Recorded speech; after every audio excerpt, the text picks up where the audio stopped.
So, could you use the Osmo Action 6 as a studio cam? Let's find out. So here in my studio, I like to use a variety of cameras, and I've been experimenting with different ways to shoot video. Right now, I'm shooting on my iPhone 15 Pro using the Blackmagic camera app. Sometimes I use my Sony FS5, sometimes I use a smaller Sony mirrorless. But, you know, when it comes to vlogging, I've been trying to make things simpler. Do you have the ability to use the Osmo Action Cam as your studio camera, especially if you don't have the funds for a large professional camera? I think we're going to find out. So the first thing we're going to want to do is make sure that we have our camera settings set like we would on our larger camera. We're going to go to 4K, 24 frames a second, and we're going to use that cinematic rule of doubling our shutter speed. So we're going to put it at 1/50 for our shutter speed.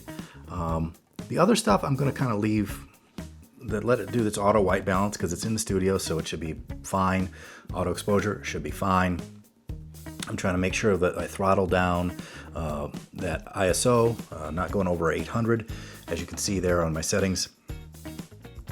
And the one thing I thought I'd try doing, which I think I like, is shooting it in this new custom mode where it's the full frame. It's the square 3840 by 3840, which then afterwards in post, I can either make this a vertical reel or a horizontal video for YouTube, and I have all that flexibility, or even make it just a 4:3, which is becoming very popular right now. One of the things I discovered as I was taping this is that you don't want to tape it at the 1x, the normal distance, and have it really close to you, because that gets wacky looking. Take a look at this. This is the medication nation taking effect. Yeah, I suddenly have giant hands. Whereas if you push it back a little bit and shoot it in the 2x, which is on the Osmo 6, that gets me a more normal looking focal range, I think.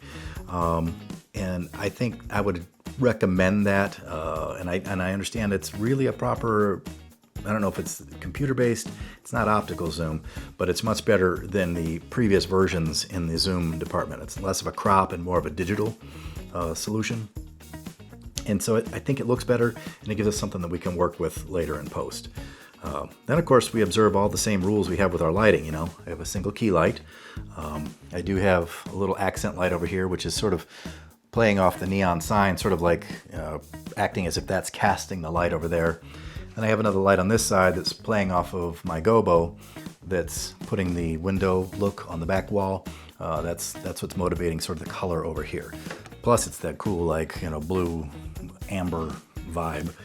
If you're picking up on that, I don't know. But I think this is a very doable option. And you have this added benefit of a camera that now you've used in your studio. And now I can take it out and do walk and talk vlogging, do street photography or whatever. And it's gonna all be in that same color space and much easier to match up in post. So, I don't know. Tell me what you think. I think it looks pretty good. Thanks for watching, and I'll see you next time.